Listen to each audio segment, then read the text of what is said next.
Our next speaker is Emma Runswick. Emma's a member of the Save Our NHS group here at the university, and probably more so than anybody else in the campaign has got to real grips with the detail of the agreement between the government and the local authorities and so forth about how they plan to devolve and destroy our local public services. It's on the back of a lot of Emma's research that this black and white leaflet, of which there is several on each table, was produced to explain the situation. So Emma's going to talk you through some of the detail of what's being proposed. Emma. So hi, as Hugh said, I'm another medical student. I'm also a member of the BMA. I'm also in Unite because the BMA unfortunately is not TUC affiliated. But that's my position here. I'm chair of Save Our NHS, which is the student version of Keep Our NHS Public, and it includes not just medical students, but all other healthcare students and students of no healthcare relation. And I'm going to talk a little bit about getting together in relation with Devo Manc. So Devo Manc is a project to devolve some spending powers and responsibility for the budgets to the Greater Manchester level from the Westminster level. So health and social care within that is going to be combined and get £6 billion of funding.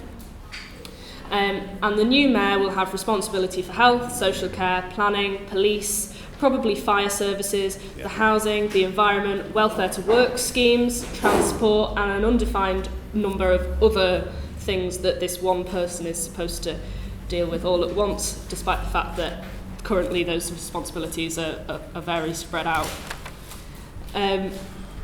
Currently, we have a system where we have a split between the purchaser of care and the provider of care.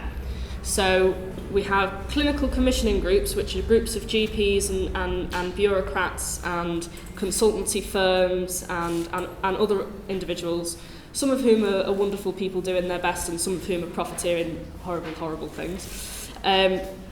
Buying care from hospital trusts, from charities, and from private sector organisations. And councils pay for adult social care from their budgets, which is heavily under attack. So those two things are separate.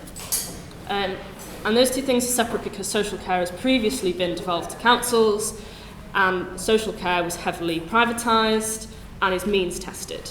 And healthcare is not, and that's an important point to make, because as we see those merge, we might see movement out of the umbrella of healthcare services that will become social care and therefore means tested.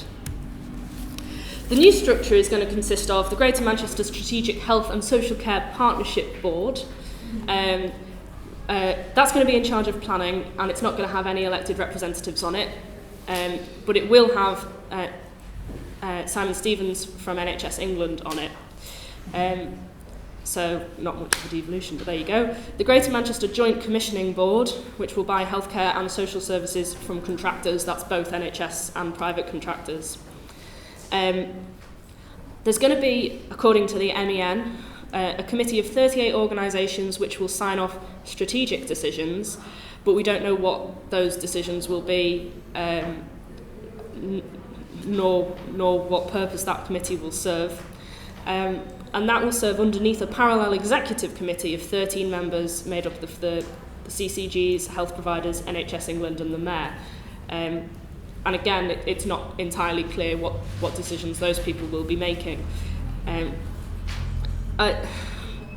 Hugh said I'm one of the people who knows most about this stuff and is actually actively doing stuff about it, and that's probably true. But you'll see as we go through that I know very little. And that's because there is very little to know. It's very, very opaque. It's not entirely clear whether they know what they're doing, let alone whether it's public information.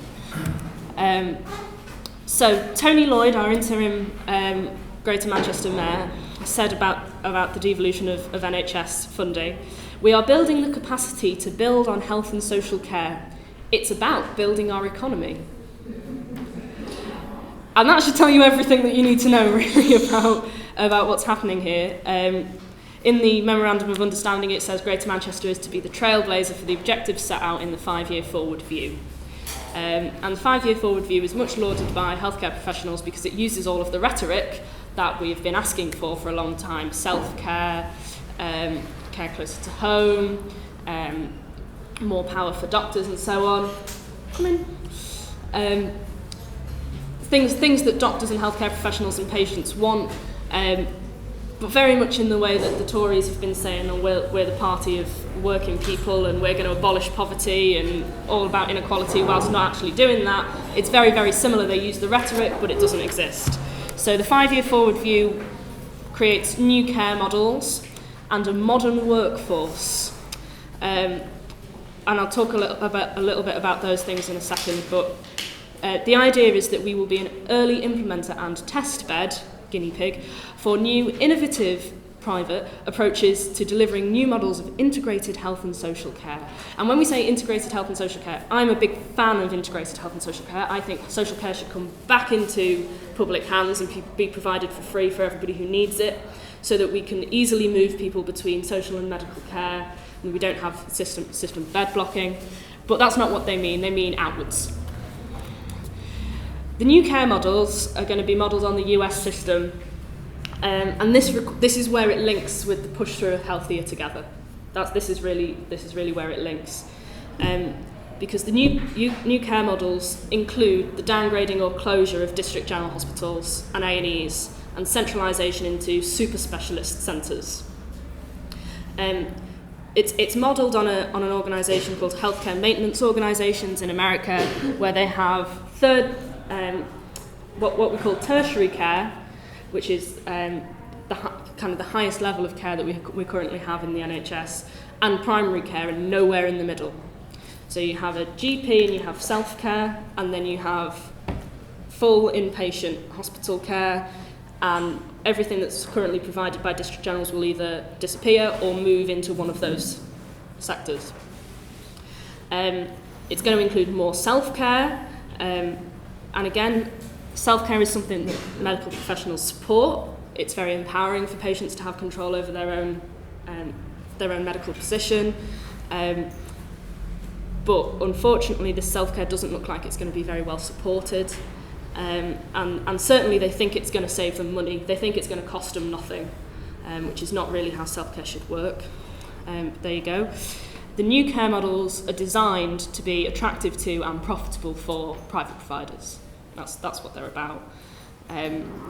If you create a system where you can make money from a hospital in a way that is not currently possible, because we combine all the services, some of which are very simple and some of which are very complicated and expensive, they'll be able to make money from them in a way that they can't currently. The modern workforce is an all-out attack on healthcare staff. It requires 24/7 working in all departments, attack on unsocial hours payments, as we just heard about the junior doctors. They're planning that for nurses as well, and midwives and other health professionals. And that's about sweating the assets. So if you can have a hospital that's running all the time, then it makes more money. And also, it's something that employers of other employees are pushing for, because it means that they won't have to give time off to their staff for hospital appointments. So if you can say to your member of staff, no, you can't have an hour off or an afternoon off to go and see your doctor, go on Saturday or go at 3 o'clock in the morning, it's more beneficial for other employers. It requires increased productivity, up to 2 to 3% a year.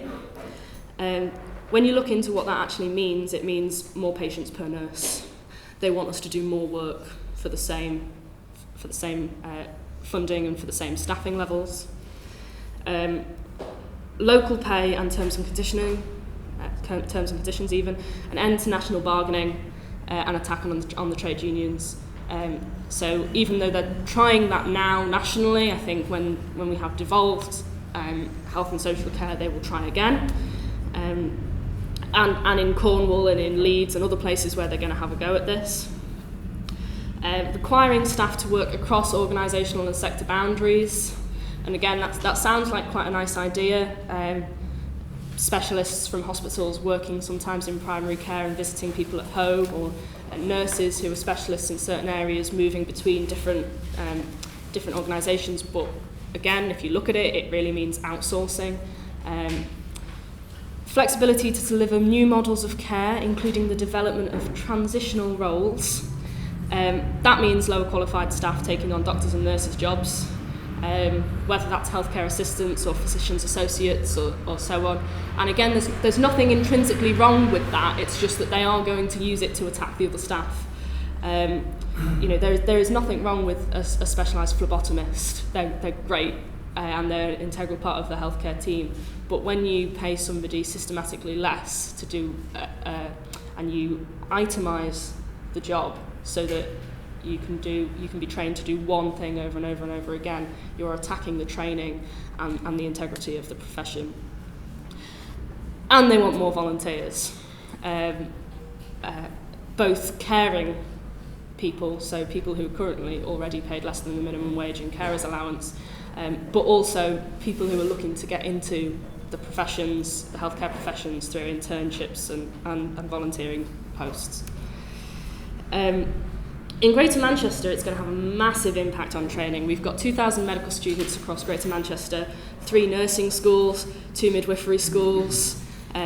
We've got a lot of junior doctors training here. And again, let's clarify that junior doctors is everybody from medical school all the way up to consultant or GP, and they have to go through a long period of training to become a specialist in whatever they're specialising in.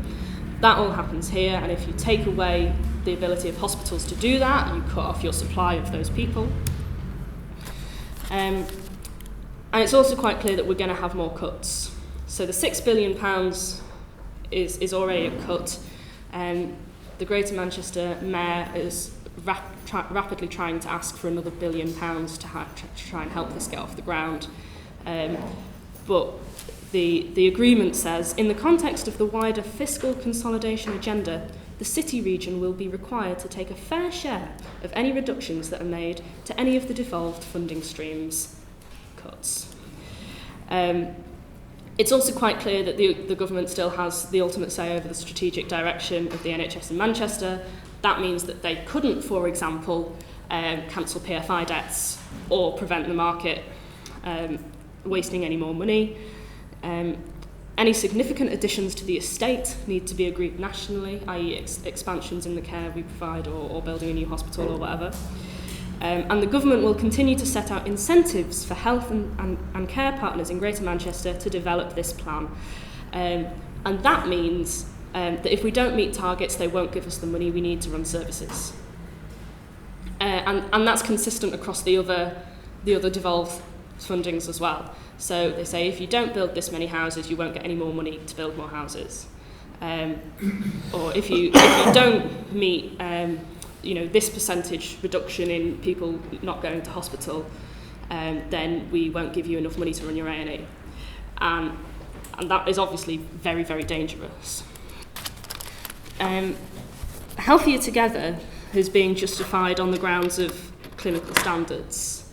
So they say, we don't meet clinical standards in all of the 10 hospitals, which is true, because we are underfunded and understaffed, which is true. But instead of solving the funding and staffing problems, they say, we're never going to solve the funding and staffing problems. So what we'll do is we'll move the services that we've got into 4 hospitals, and then those 4 hospitals will have sufficient funding and staffing to meet clinical standards. Now, in a world where absolutely there's finite people and funding, that makes sense. It makes sense. But unfortunately, it is a political choice that has been made to underfund and understaff the NHS.